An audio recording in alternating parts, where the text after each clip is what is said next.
Let's all shoot for that. I'd like to welcome you all to the Sustainability Advisory Board meeting on Monday, October 3rd. This is our call to order, and seeing no need for public comment this evening, let's move on to approval of minutes from June 6th, which was our last meeting that we were able to hold. I'm delighted you could all make it tonight. Thank you so much for being here. Oh, and we have a new member I'd like to introduce.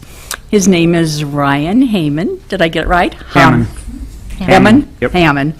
Okay, yes, like food. Hammond. Yep. Got it. Did you want to share anything with us? Other than, my name, you guys all know that now. I am also the co-president, co-leader, if you will, of a local chapter of Citizens Climate Lobby. We're working with state representatives at the federal level to enact a carbon fee and dividend. That's the goal of the CCL. So if any of you guys are interested in anything like that, feel free to talk to me about it and we can work something out. Excellent, Ryan. Well, welcome to the Sustainability Board. We're glad to have you. Thank you. Okay, back to our approval of minutes from June 6th, which I'm sure you all remember that meeting yet. Get it on for discussion. Second? Yes, I approve them. I second the approval, rather. Okay, move to approve and seconded. Any discussion? Great. All in favor? Aye. Aye. Okay, Michelle, will you be giving us an update on the Menominee Park Shoreland Restoration Site and the volunteer days we've had, or Oh, you bet. did we warn you? Yes. So we have had about 2 work days per month on the Shoreline site throughout the summer, and we've had different organizations volunteering to help out. So we've been able to do some trimming, but mostly a lot of maintenance on trails, different things like that. So we're also planning to do a viewing area. I believe I might have mentioned that last time, but one of the recommendations put forth by different citizens and organizations we partner with had suggested viewing areas for those people that'd like to see a shorter site. And so there is an area where there's a tree that had died that was cut down. So the viewing area is going to be installed there. It's going to be 20 to 30 feet wide. And we're going to put in low growth plants in there, and then hopefully a bench if we get enough donations from lovely supporters. Wonderful. So our tentative date for that was going to be late this fall yet, but it's looking like it might get pushed back to spring. But we're just looking to solidify dates with different partners so that we can start making plans for that. Okay, so are there any work days left this year, or? Yep, so we have a work day on October 22nd. So we're just going to take one final look at the trails, clean up any garbage, things like that. We'll also save seeds if there are any left that we want to save at that point. I know we're going to talk about Jim Feldman's senior seminar class a little bit later on the agenda, but we've been working with them just about shoreline in general. Their class is talking about shoreline restoration, not our site in specific, but they are going to go out there for some education and to save seas with us on the 13th. So not this Thursday, but next Thursday. So just before the other work day that we have planned. So we'll be out there from 9:40 or probably more like 10 a.m. till about 11 a.m. That's for both the 22nd and the... That's the 13th, I'm the sorry. 13th, That's okay. with the senior seminar class. And then on Saturday, October 22nd, that will be from approximately 8 a.m. till 11 a.m. Can I chime in with that? Because that Yes. October 22nd coincides with the same 4-day period as the Wisconsin Science Festival. Yes. And so that might be, so you might even be able to post it on the Wisconsin Science Festival page and definitely promote it kind of along that avenue, because it definitely ties in with local hands-on science. And so if I could just chime in for the public in general, the university, EAA, and the library are all involved in the Wisconsin Science Festival, which is a statewide initiative that comes out of Madison, but is being celebrated throughout the state for, I guess, October 20th through the 24th. I think that's the exact 4-day span in there. And so there are things going on all over the state, but here in Oshkosh as well. So I encourage anyone who's viewing this to come in and participate. They're all free, they're hands-on, family-friendly. So. And the agenda's on the web? So it's on, I know that the universities is on the City of Oshkosh Visitor Convention and Visitors Bureau events page. And you've asked the Northwestern to? I have a reader-submitted article to them. Good. That's theirs to publish or not. Always. And on the bench, I think the bench is a great idea, and if, even 2 benches would be better if you put one first and then we'll do the other. Because some people that come down and they want to look for a while and maybe have trouble standing for a while. And so it's wheelchair Yes. accessible, that area? So Yes. a wheelchair and a companion would have a spot. Correct. Yep, so it'll be just like any other bench that is along the Menominee Park shoreline there, so it's going to be just like those ones if you see those. We're working with the city to see if we can do something that's a little bit more, not necessarily just straight into the bench line, but maybe more of a curve, just to help with, Aesthetics aesthetics and just with runoff. So, that would be, that's something that we're looking into, but that's just a little tweak in the design. It'll be essentially the same thing. But yeah, we're looking for low growth plants to be right there so you can be immersed in it and see the lake at the same time and all of that good stuff, so. Excellent. And congratulations on having the university class come out, because we did want that to be like a sample site. So clearly it's becoming an educational place. And how's the sample site adjacent to the Eric Lab that was installed last spring? Are you involved with that at all? Or? Minorly. It's more grounds that are... It's more, yep, UW Oshkosh grounds, so they are the ones that kind of, that planned the site, but also we kind of worked with them and talked with them initially just about what we would like to see for the site, and then they chose species themselves and bought them, and with the help of Winnebago County Land and Water. And so that's all set up, and you can see still out there some of the flowers that have come up, but seeing a site in this first year is not very representative of what is going to look like long term. So next year we should see something a little bit more. I think this year too, it was so shady, you know, it's a pretty good low growth site. I mean, that's what we had hoped for, was seeing something again that's like kind of an example of something that's lower growing along shoreline, and it's certainly that. So yeah. Cool. Excellent, thank you. The next thing on the agenda is a report on our Live Green event, and I guess I can give that. I apologize, we had that on the agenda for August, and then we were unable to have that meeting. So we didn't give you an update beforehand, so now we're going to tell you what happened. Silver Star Brands had approached our wonderful liaison at the planning department, and she got me involved, and we worked with Silver Star Brands to have a really nice event, I think, at the Leach Amphitheater. And we had vendors, there was a band, we had a car there from Bergstrom, we had food, we had a rain barrel workshop, so we got another rain barrel workshop in this year that way. And generally, we just had there was a big tent, which was good because it rained. Of course it rained. That's all it's been doing this year. Thank heavens there's no such thing as climate change, right?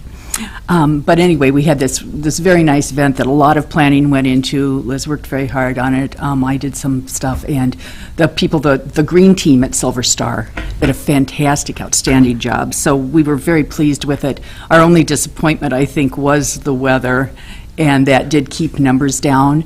It was planned for the same day as the initial chalk walk for Oshkosh and for downtown, and of course that got rained out. Apparently they can't use chalk on wet pavement. So our numbers weren't as high as we had hoped. But anyway, can you add anything? What did I leave out? You did a great job. I really don't have anything to add other than, there was positive feedback and hope that we would host another one in 2016. 2017. So, That's always good. yeah, yep. Make And it bigger and kudos to better. both Right. Robert and Michelle for running our booth that day. We did have a stand there, and we're able to share lots of info on sustainability. The proceeds from, not the proceeds, any profit that was made off of it, which I don't know how much that was, but it was, it went to Growing Oshkosh, and Danny Stoley was there with her booth also. They also did, and it's closed now, but they had a fundraiser for Growing Oshkosh that went through SADOF, because you can drop off things there, and normally they pay you for them, but instead they gave that money to Growing Oshkosh, so. So, yeah, it was a success for a first ever green event in Oshkosh. It was pretty awesome. But did Green Star. Silver Star. Silver Star. Silver Star is green. Right. Did they have a lot of their employees who came out then and worked the event as volunteers or whatever? They had a very Community good- service thing? Yes, they had a Okay. very good showing of people that were wearing their green shirts that said, "Live Green" on the front and volunteer on the back. And as far as people who attended, I don't know how many of them were Silver Star employees, but their hope was that they have 400 employees or something, and they were hoping that they would have a good All those had attendance. families, Yes. or a lot of them. Exactly. So, yes, and we met a lot of really fun people, so that was good. Did we have fun? Yeah. Oh, yeah. Yeah, good. And a cool T-shirt, too. Yeah. Yes, we got to keep our shirts, so. We should have all worn them, because they were so cool. Okay, let's go with the update on the UW Oshkosh Environmental Studies Project, the Shoreline study. So this is a continuation of last semester's project where the students picked 5 topic areas. This year the class was a little smaller than last year, so there's only about 12 students, I think, approximately in the class. And so instead of splitting it up into multiple different topic areas, we decided to focus in on one, which is just shoreline restoration in general, community-wide. They're going to be focusing and doing a lot on research, so understanding how state, local, and federal laws impact both municipalities and then also the private property owner, and then looking at some of the resources that are out there currently and if they're up to date given the current legislation and how they could be updated. They'll be working with Michelle, like she mentioned, at the Menominee Park site doing some surveying to understand kind of the climate of citizen perceptions of that particular site. And then they'll also be presenting, so there'll be an event towards the end of the semester where they'll be inviting elected officials and the community in general out to a public forum where they'll be sharing their research and their project with them. So I'm hopeful that it'll be another good project. Last semester was really successful, and we're able to continue on with the work that the students did, so I'm hoping we can replicate that again this semester. Interesting, on the shoreline, the Evergreen has a trail that goes from here to the wall and sometimes closer to the Sawyer Creek. Great, wonderful vegetation, and they've reclaimed the shoreline down, so you can, it's just wonderful what it'll do when you open up vistas that way. And I don't know whether students had seen it before or after, but this is what it can be if you open up the shoreline. Right. And I think it's kind of neat too, because they're doing a very well-rounded approach, I think, because instead of splitting into 5 different subject areas, they're kind of going into 3 different areas of shoreline management. So they're looking at the economics of it, about the social or community aspect of it, and they're looking at the environmental impact of what it can do. So looking at lots of different things and focusing on many different areas of it. So I think altogether the picture that they create will be very effective. Very sustainable. Yeah, triple bottom line for sure. Are they planning on bringing in an expert to talk to the class who might be able to address our community in general? Do you know? They're working quite a bit with Melody from Land and Water Conservation. They've got contacts from across, the state, local officials. Right. So whether or not they'll have a speaker in their class, that I can't answer.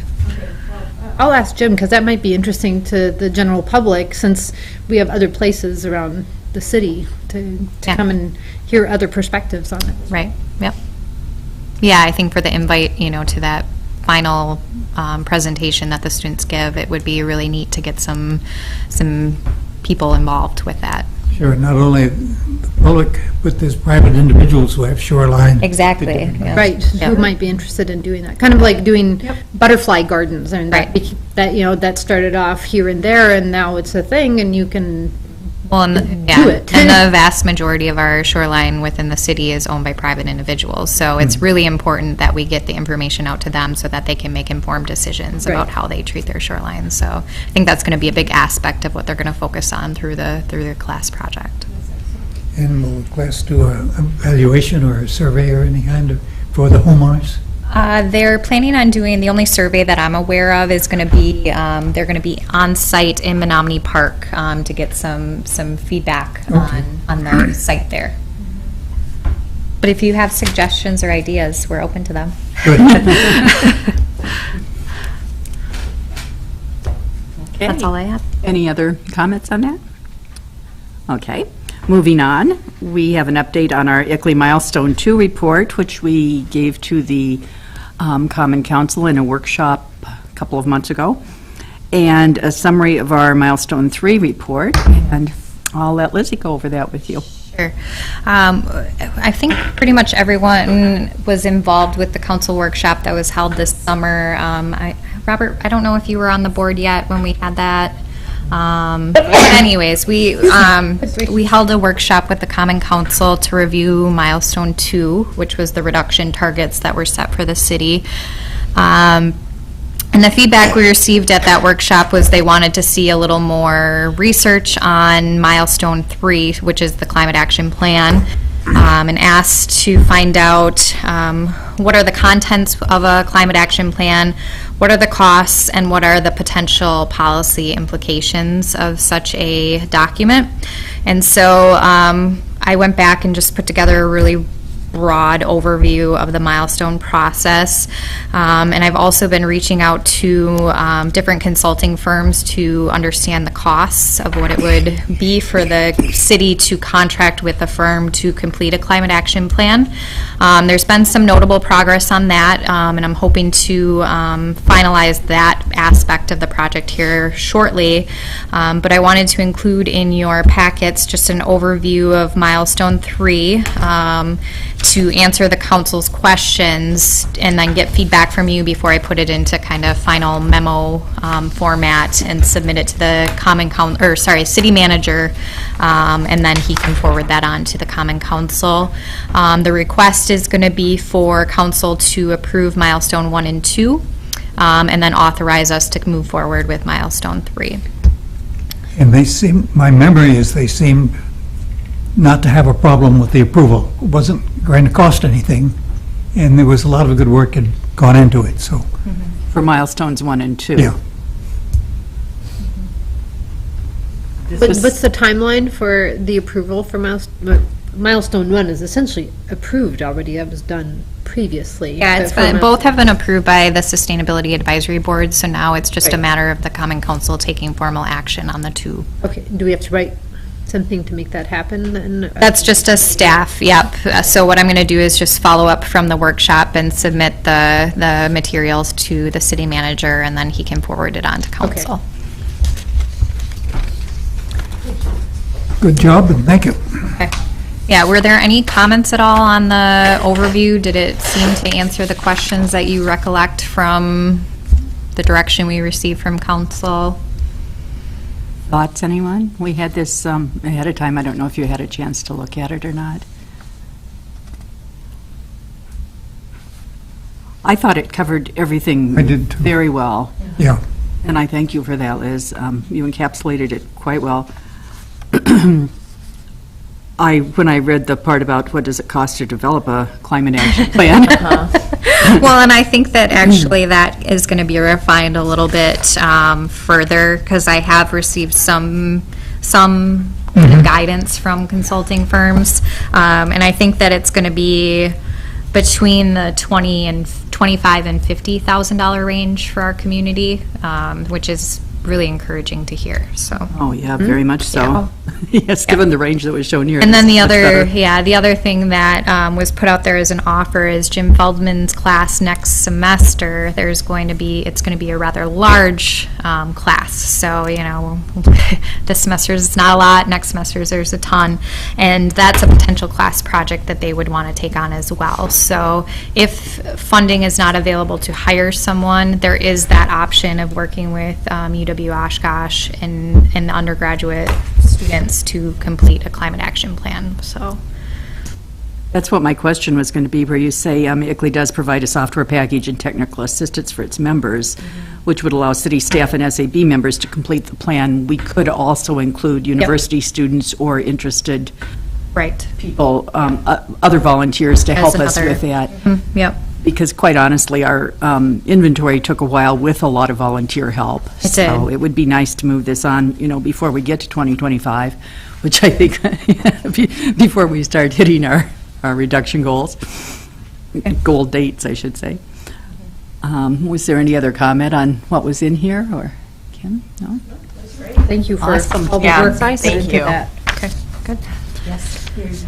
Awesome job. We appreciate it so much. You're welcome.